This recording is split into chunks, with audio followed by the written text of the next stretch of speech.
SSH tunneling. What is SSH?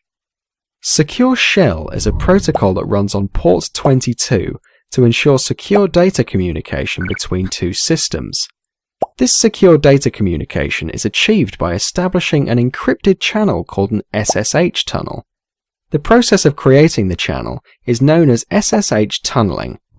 Let's see how an attacker makes use of SSH tunneling to mask his identity. Consider this. An attacker is trying to access a server called whatismyip from his browser. When a request is initiated from the browser, the traffic is directed to port 80 and uses the gateway IP of the system or the network to reach the destination server, whatismyip. When the whatismyip server receives the request, it enumerates the source IP as the attacker's IP.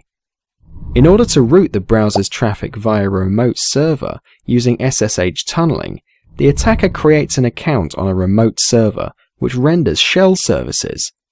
Once an account is created, then with two simple steps, an SSH tunnel can be established between the attacker's browser and the remote server by configuring the browser and a shell client application, for example, PuTTY.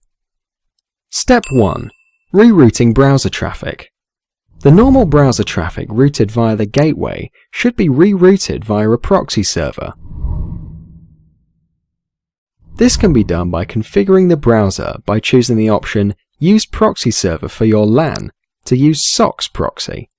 The LAN is then configured to use loopback IP 127.0.0.1 via port 8080, an alternative port for port 80 as a source port.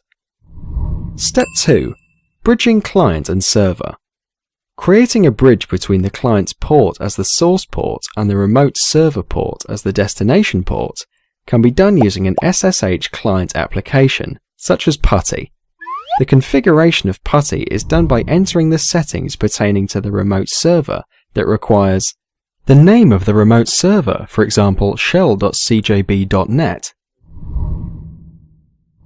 the port on the remote server to which the traffic has to be forwarded, that is 22, the connection type pertaining to the port, that is SSH, and the name for these configurations, for example test.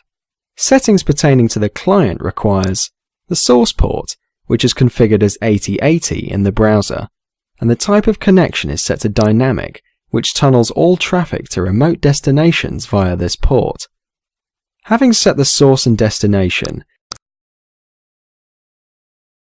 the remote server account can be accessed via PuTTY by providing the correct login credentials.